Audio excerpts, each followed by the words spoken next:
नमस्कार दोस्तों, स्वागत है आपके अपने YouTube चैनल संस्कृत अड्डा पर। दोस्तों, आज के इस वीडियो में हम करेंगे महर्षि माघ विरचित शिशुपाल वध से संबंधित महत्वपूर्ण प्रश्नों को, जो आपके आगे आने वाले एग्जाम के लिए महत्वपूर्ण रहेंगे। और दोस्तों, ये जितने भी क्वेश्चन हैं सभी महत्वपूर्ण रहेंगे, क्योंकि पहले जो एग्ज़ाम हुए हैं उनमें ये पूछे गए हैं। और अगर आपने हमारी पहले वाली वीडियो नहीं देखी है तो आप ऊपर कोने में जो 3 डॉट हैं इन पर क्लिक करके आप आई बटन पे पहुंच जाओगे, तो वहां पर जाकर आप हमारी इससे पहले वाली वीडियो देख सकते हैं, या जो हमारे चैनल की प्लेलिस्ट है वहां पर जाकर अभी तक की जितनी भी वीडियो इन सभी को आप देख सकते हैं।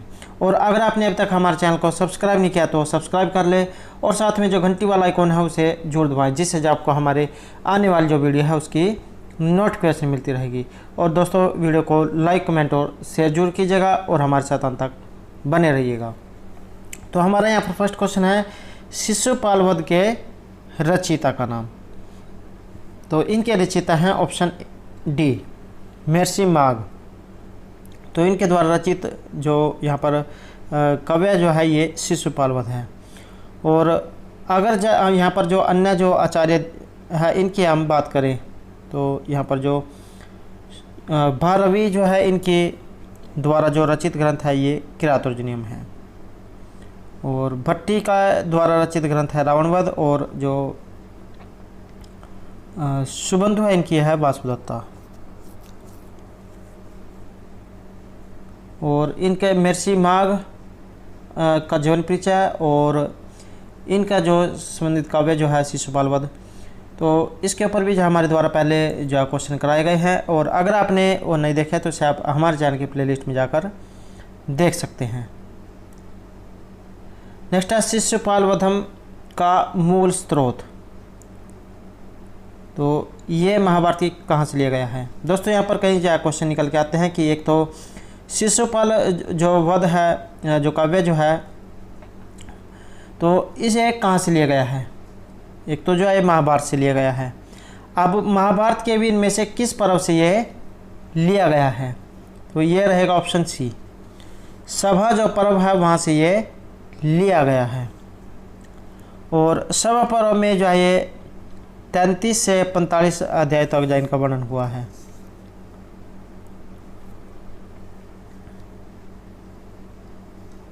और दोस्तों, जैसे यहाँ पर जैसे ये दिए गए हैं पीजीटी परीक्षा 2005, तो इसमें जो है पूछा गया था। इस तरह से जो आपको अंदाज़ा लगाने में आसानी हो जाएगी कि कौन सा क्वेश्चन जो महत्वपूर्ण है और कौन सा एग्ज़ाम में कितनी बार पूछा गया है, तो जो है महत्वपूर्ण हो जाएंगे। नेक्स्ट है, शिशुपाल वध की कथा का आधार। तो इसका आधार क्या है, अर्थात ये लिया कहाँ से गया है, तो ये रहेगा ऑप्शन ए, महाभारत से लिया गया है और सभा पर्व से। और दोस्तों, अगर आप इस वीडियो को 2-3 बार भी देख लेते हैं तो आपको जितने भी क्वेश्चन है सभी की सभी जो इसी वीडियो में ही याद हो जाएंगे। नेक्स्ट है, शिशुपाल वध की कथा वस्तु महाभारत के किस पर्व से ली गई है। दोस्तों, एग्जाम में जो क्वेश्चन को किसी भी तरीके से पूछा जा सकता है, आंसर जो वही होगा, लेकिन उसकी जो क्वेश्चन की जो लाइनें हैं उसको थोड़ा सा बदल दिया जाता है। तो किसी में जो है संस्कृत में पूछ लिया जाता है और किसी एग्जाम में हिंदी में पूछ लिया जाता है। तो यहाँ पर शिशुपाल वध की कथा वस्तु महाभारत के किस पर्व से ली गई है, सभा, वन आदि या विराट पर्व से। तो शिशुपाल वध की कथा वस्तु कहाँ से ली गई है, तो ये ली गई है महाभारत के सभा पर्व से। नेक्स्ट आएगा, शिशुपाल वधम महाकाव्य में सरग कितने हैं। तो इसमें सरग कितने हैं, वह वेरी इंपॉर्टेंट क्वेश्चन है, क्योंकि एग्जाम में सरग जरूर पूछ लिए जाते हैं। और तो इसमें जो यहाँ पर ऑप्शन डी रहेगा, 20 इसमें सरग हैं। और अगर आप इसके सरग नहीं याद रख सकते हैं तो आप देखो कि 20 कैसे लिखा जाता है। तो ऐसे जो है 20 लिखा जाता है। तो अब यहाँ पर ये जो स जो आया है तालव्य है, ये जो है 2 की तरह ही बनता है। तो आप इस तरह से याद रख सकते हैं कि इसमें भी 2 है और इसमें 2 है। तो इस तरीके से जो आप कुछ इसको याद रख सकते हैं।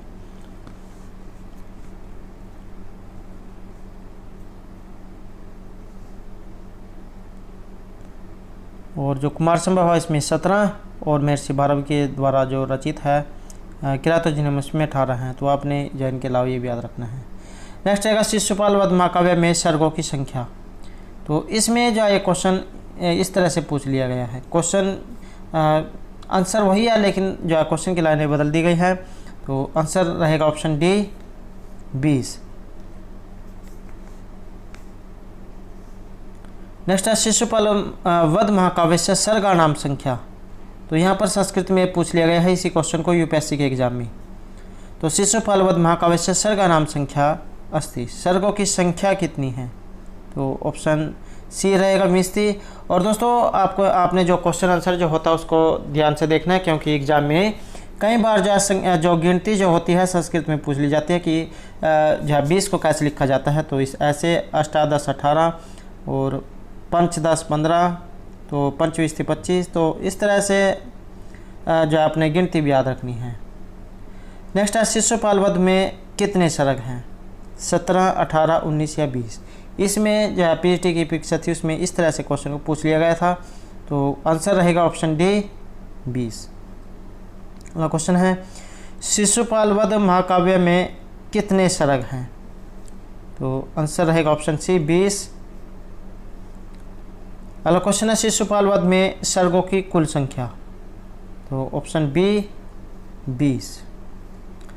वेरी इंपॉर्टेंट क्वेश्चन है, क्योंकि सर्ग जो है जरूर पूछ जाते हैं और लगभग जो है प्रत्येक एग्जाम में जो है सर्गों के बारे में देखने को जरूर मिला है। तो नेक्स्ट क्वेश्चन है यहाँ पर शिशुपाल वध महाकाव्य की कथा वस्तु विभाजित है। तो क्वेश्चन वही है, लेकिन क्वेश्चन की जो लाइन है उसमें थोड़ा सा परिवर्तन कर दिया गया है। तो पहले में जो है पूछा गया था कि कितने हैं, तो 20 सर्ग है। अब इसमें ये पूछ लिया गया कि किस में है, तो 20 जो है इसमें सर्ग हैं और महाभारत से ली गई है, सभा पर्व से। नेक्स्ट क्वेश्चन है रावतक पर्वत का जो वर्णन है ये किस काव्य में आया है? रावतक पर्वत का ये जो क्वेश्चन वेरी इंपॉर्टेंट है, क्योंकि जो एस्टेट का एग्ज़ाम है उसमें भी जो आया था और नेट के एग्ज़ाम में, डीएसएसबी के एग्ज़ाम में, तो इनमें जो बहुत बार क्वेश्चन पूछा गया है। तो रावतक पर्वत का वर्णन किस काव्य में हुआ है? तो ये रहेगा ऑप्शन बी शिशुपाल वध महाकाव्य में।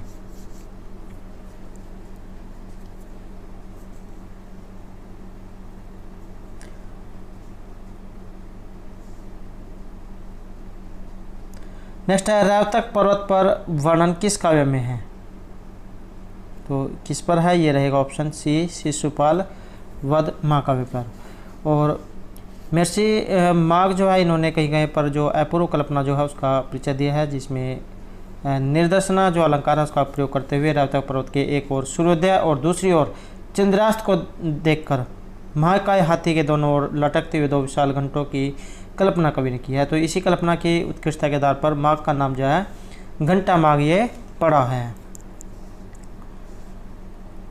नेक्स्ट है रावतक पर्वत का वर्णन है। तो वर्णन कहाँ पर हुआ है? तो ये हुआ है ऑप्शन बी शिशुपाल वध महाकाव्य में। नेक्स्ट है माघ को घंटा माघ की उपाधि से अलंकृत किया गया है। दोस्तों एक क्वेश्चन ये भी एग्जाम में पूछा जाता है कि माघ को किस उपाधि से अलंकृत किया गया था? तो घंटा माघ की या घंटापथ की। तो यहाँ पर माघ को घंटापथ की उपाधि से अलंकृत किया गया है, तो किसके कारण? तो यहाँ ऑप्शन रहेगा बी रावतक पर्वत के वर्णन के कारण। नेक्स्ट है शिशुपाल वधम के किस सर्ग में यमुना नदी का वर्णन है? तो ये सर्ग कौन सा जिसमें यमुना नदी का वर्णन आया है? तो ये है ऑप्शन सी द्वादश सर्ग। तो और एक बार जो है क्वेश्चन एग्जाम में क्वेश्चन पूछा गया था कि प्रथम सर्ग का आरंभ किससे होता है? तो 12वां जो यहाँ पर सर्ग है इसमें यमुना नदी का वर्णन है, और जो प्रथम सर्ग है इसमें देवर्षि नारद का आकाश से उतरते हुए आगमन है, और श्री कृष्ण के द्वारा उनका सत्कार, नारद के द्वारा शिशुपाल के पूर्व जन्म और उनके अत्याचारों का वर्णन, तथा श्री कृष्ण को इंद्र का संदेश सुनाना और उन्हें शिशुपाल वध के वदार्थ उदत करना। चतुर्थ सर्ग में रावतक पर्वत का वर्णन, और त्रयोदश सर्ग में श्री कृष्ण और पांडवों का मिलन, श्री कृष्ण का नगर प्रवेश, दर्शन, नज की विलासपूर्वक चेष्टाओं का वर्णन है। नेक्स्ट है नव सर्ग गते खलिस्तान नव शब्दों न विदिते उक्ति है। तो इसका संबंध इनमें से किससे है? तो यह है ऑप्शन सी नव सर्ग गते नव शब्दाना विदिते। तो ये माघ जो है, महर्षि माघ, इनके बारे में कहा गया है। और 2 बार जो ये पूछा गया है पीजीटी के एग्ज़ाम में, 5 में भी और 2009 में भी। माघ ने शिशुपाल वध जो है इसके प्रथम 9 सर्गों में अपने जो अक्षर शब्दकोश का जो प्रदर्शन किया है, उन्होंने प्रयत्न पूर्वक एक भावी अर्थ के लिए प्रत्येक स्थान पर नया शब्द लिया है। और नेक्स्ट क्वेश्चन रहेगा, नव सर्ग गते माघे नव शब्दाना विदिते युक्ति किस ग्रंथ से के लिए प्रचलित है? तो ये किसके लिए जानी जाती है? तो ये रहेगा ऑप्शन बी, शिशुपाल वध महाकाव्य के लिए। नेक्स्ट है मेघे माघे गतम वयः, यह सूक्ति किस विद्वान के द्वारा कही गई है? तो ये है ऑप्शन डी, महर्षि माघ के लिए। सॉरी, ये जो है यहाँ पर मेघे माघे गतम वयः है। तो ये जो है ऑप्शन ए, मल्लिनाथ जो सूरी है उनके द्वारा कही गई है। अगला क्वेश्चन है, मेघे माघे गतम वयः कस्य ये मुक्ति। तो ये उक्ति यहाँ पर किनकी है? तो मल्लिनाथस्य, मल्लिनाथ की। किसी एग्जाम में संस्कृत में पूछा गया है और किसी एग्जाम में हिंदी में, और जीजीआईसी का जो एग्ज़ाम था उसमें जो है क्वेश्चन पूछा गया था।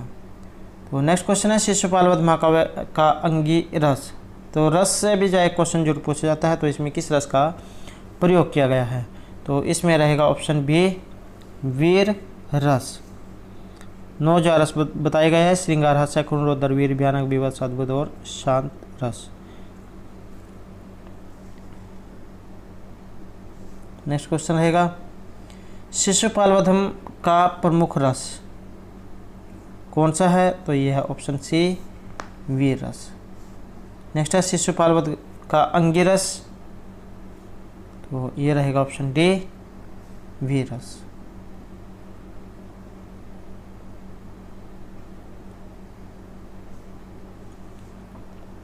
अगला क्वेश्चन है, शिशुपाल वध के प्रथम सर्ग में प्रयुक्त छंद। तो यहाँ पर इसमें छंद कौन सा आया है पहले सर्ग में? तो इसमें रहेगा ऑप्शन बी, वसंत छंद का इसमें प्रयोग हुआ है। जयतव तो वसंतम उदरीतम जरो। तो ये जो है इसका लक्षण है।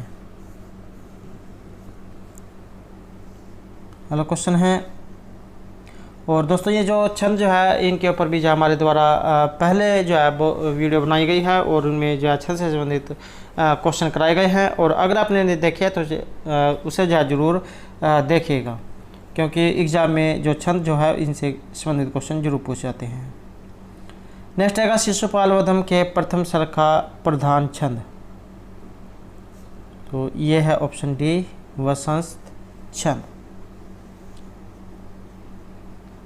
अगला क्वेश्चन है, शिशुपाल वधम महाकाव्य के प्रथम सर्ग में प्रयुक्त छंद। तो पहले सर्ग में इनमें से कौन कौन से छंदों का प्रयोग हुआ है? तो इसमें रहेगा ऑप्शन सी, वसंत, पुष्पिताग्रह और शार्दूल विकट जो छंद है उसका प्रयोग हुआ है। 1 से 73 तक जो है वसंत छंद का, और 74 और 75 में जो है 74वें में पुष्पिताग्रह, और जो 75 श्लोक है इसमें शार्दूल जो विकट छंद है इसका प्रयोग किया गया है। तो इस तरह से जो है यहाँ पर वसंत, पुष्पिताग्रह और जो शार्दूल विकट जो छंद है उनका प्रयोग किया गया है।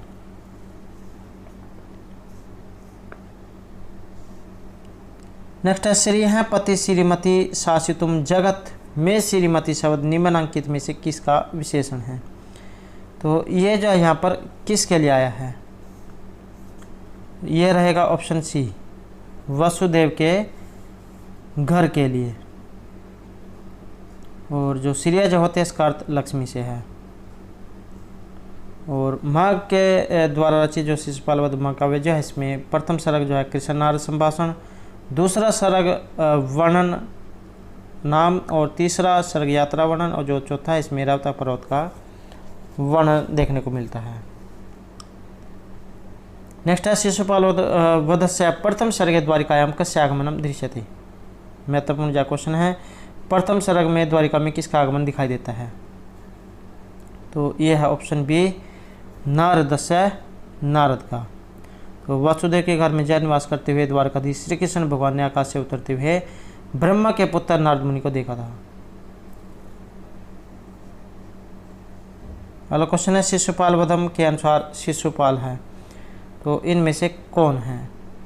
तो ये है ऑप्शन सी यहाँ पर रावण का जन्मांतर। तो शिशुपाल जो है यहाँ पर ये रावण के जन्मांतर माने गए हैं। और जो पुराण है उनके अनुसार वैकुंठ के द्वारपाल जय और विजय को शापवश राक्षस होना पड़ता, जो प्रथम जन्म में हिरण्याक्ष तथा हिरण्यकशिपु, दूसरे में रावण और कुंभकर्ण और तीसरे जन्म में शिशुपाल तथा दंत वस्त्र के रूप में जो है उत्पन्न हुआ है। तो व्यक्ति एक ही है और अलग अलग उसमें जो है ने अवतार लिया है। ऐसे ही श्री कृष्ण है, उन्होंने भी जो है अलग अलग उसमें इनका जो है वध करने के लिए अवतार लिया है। नेक्स्ट है शिशुपाल वध में हिरण्य गर्भांग भू कहा गया है, तो ये इनमें से किन्हें कहा गया है? तो ये कहा गया है यहाँ पर ऑप्शन बी श्री कृष्ण को। सॉरी, ये कहा गया है यहाँ पर ऑप्शन ए नारद, हिरण्य गर्भांक भू, तो ये जो है यहाँ पर जो नारद जो है इनको कहा गया है। अगला क्वेश्चन है गतम तिरश्चीनम, तो यहाँ पर ये जो अनुरुसार्थे जो आया है, अनुरुसार्थे, जब तिरश्चीनम इनको अलग अलग संधि जो करेंगे संधि विच्छेद, तो जाए अलग अलग हो जाएगा, तिरश्चीनम अलग हो जाएगा, अनुरुसार्थे जाए यहाँ पर अलग हो जाएगा। तो यहाँ पर इसमें इस पद का अर्थ जो है क्या लिया गया है? तो ये रहेगा ऑप्शन बी सूर्य से जो इनका अर्थ यहाँ पर लिया गया है।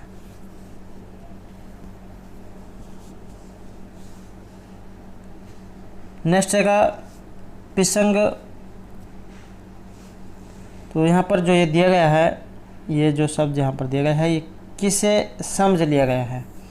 तो किसके बारे में कहा गया है? तो ये रहेगा यहाँ पर ऑप्शन बी नारद के बारे में कहा गया है। और प्रथम सर्ग में यह इसका वर्णन आया है। अगला क्वेश्चन है कुथे नागेंद्र इंद्रमिव इंद्र वाहनम शिशुपाल में, इस उपमान सूचक जो वाक्य आया है इसका किसके लिए प्रयोग हुआ है? तो किसके लिए लक्षित है? तो यह रहेगा ऑप्शन सी नारद के लिए। तो इसमें जो है जो नारद जो है इनकी उपमा इंद्र वाहन ऐरावत से की गई है। तो प्रथम सर्ग जो है उसका 8वां श्लोक जो है वहाँ से लिया गया है। नेक्स्ट है हर्त्यगम संप्रति हेतुरिष्यते शुभ्रस्य पूर्वार्चितम कृतम शुभई शरीर भाजम भवदीय दर्शन विनक्ति कालतित्रेपि योग्यताम। तो ये जो यहाँ पर श्लोक दिया गया है और इस पद्य का कथन किया गया है, तो किन के द्वारा किया गया है? तो ये रहेगा ऑप्शन सी शिशुपाल वध में श्री कृष्ण के द्वारा। नेक्स्ट रहेगा रीते रभेक शालितुम क्षमेत कह क्षपात मस्कांडम मलिशम नभ है, यह उक्ति है। तो ये जो है यहाँ पर उक्ति दी गई है और किन के द्वारा या कहाँ से ली गई है? तो इसका संबंध रहेगा ऑप्शन सी शिशुपाल वध महाकाव्य से। और इसमें क्या कहा गया है कि रात्रि के घने अंधकार से मलिन हुए आकाश को सूर्य के अतिरिक्त दूसरा कौन स्वच्छ कर सकता है? अर्थात कोई नहीं, अर्थात जो रात का जो अंधकार होता है उसे सूर्य ही जो है कम कर सकता है और कोई नहीं। तो इस तरह से जो है इसमें प्रतिवस्तु उपमा जो अलंकार है उसका प्रयोग किया गया है। और हमारे द्वारा जो है पहले अलंकारों से संबंधित क्वेश्चन भी कराए गए हैं, और अगर आपने नहीं देखे हैं तो उन्हें जरूर देखिएगा, क्योंकि एग्जाम में जो ये अलंकार जो है इनसे यह क्वेश्चन जरूर पूछ जाते हैं। अगला क्वेश्चन है शरीर भाजम भवदीय दर्शन व्यनक्ति काल त्रित योग्य इति शक्ति उदृत है। तो ये शक्ति जा ली गई है, तो यह ली गई है ऑप्शन बी शिशुपाल वध महाकाव्य से। और प्रथम सर्ग जो है उसका ये 26वां श्लोक है। नेक्स्ट आएगा हरति अगम संप्रति हर हेतुरिष्यते है पद्यांश है। तो इसका संबंध कहाँ से है? ये रहेगा ऑप्शन ए शिशुपाल वध महाकाव्य से। और इसमें क्या कहा गया है, भगवान जो श्री कृष्ण है ये नारद दर्शन का महत्व जो आप प्रतिपादित कर रहे हैं और कहते हैं कि आपका दर्शन तीनों कालों में भी शरीरधारियों की पवित्रता को व्यक्त करता है और इस समय पाप का हरण करता है, भावी कल्याण का हेतु है तथा पहले किए गए पुण्य से प्राप्त हुआ है। तो ये जो यहाँ पर इसमें कहा गया है। नेक्स्ट आएगा बहि विकारम प्रकृते पृथक विधु पुरातनम त्वाम पुरुषम पुराविद है। यह पद्यांश उद्धृत है। तो ये पद्यांश यहाँ पर कहाँ से लिया गया है, तो ये भी जो ऑप्शन बी रहेगा। और शिशुपाल वध जो महाकाव्य वहाँ से ये लिया गया है। और कौन किसको कह रहा है, इस पंक्ति को जो नारद जो है ये भगवान श्री कृष्ण से कह रहे हैं।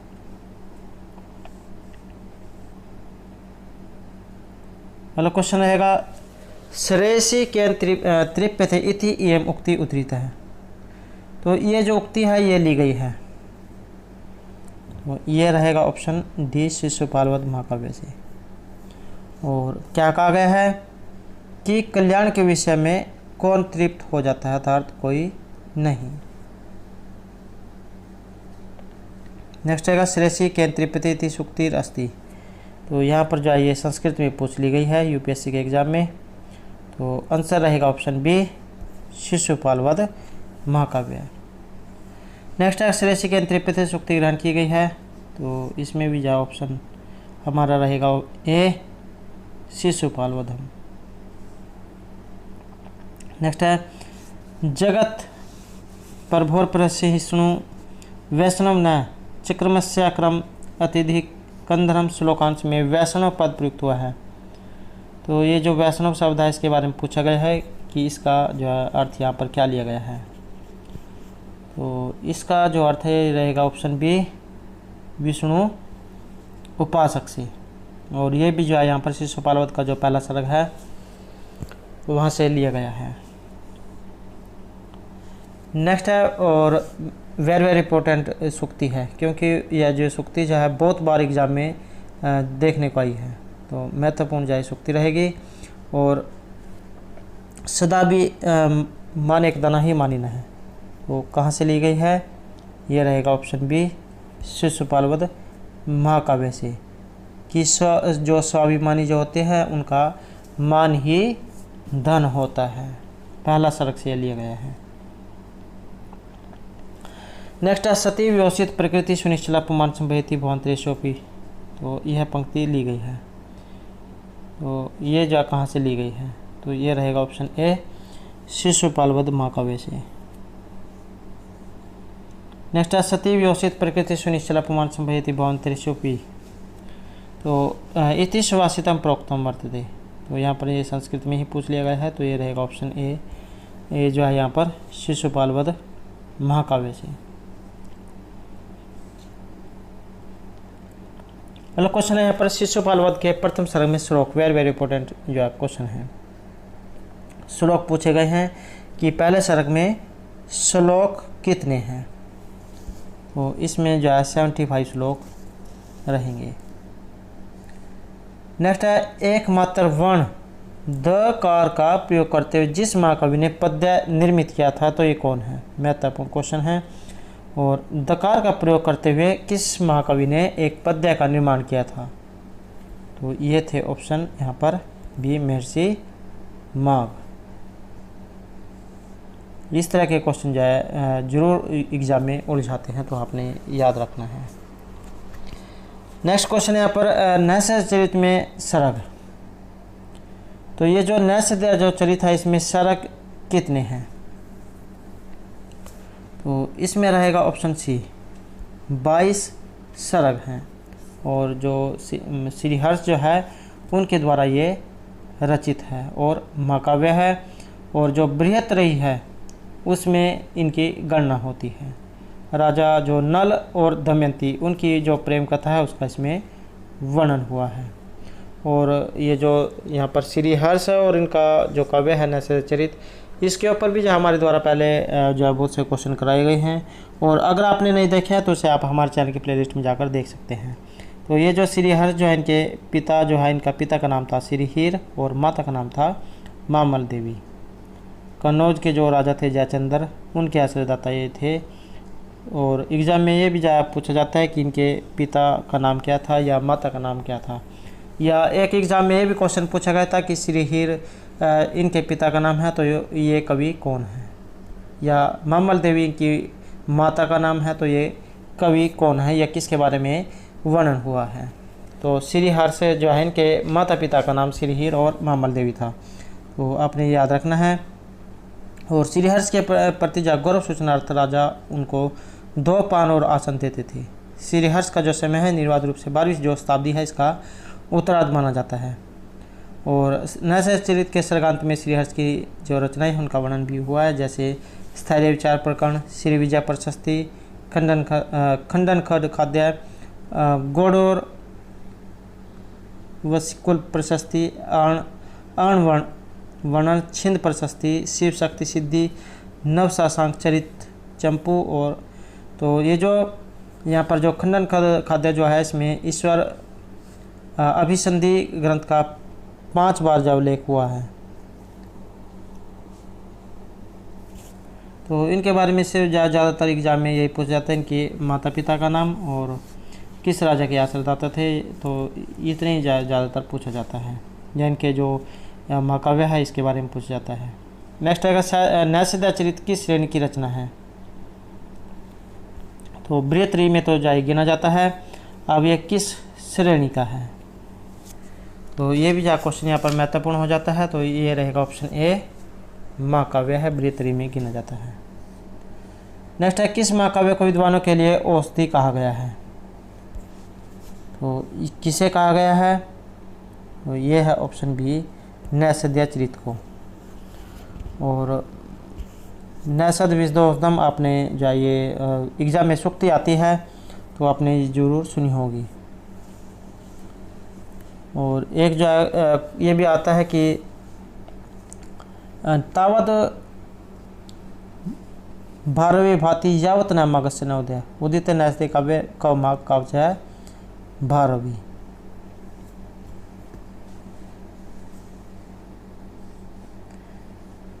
नेक्स्ट रहेगा विद्वानों के लिए औषधि है।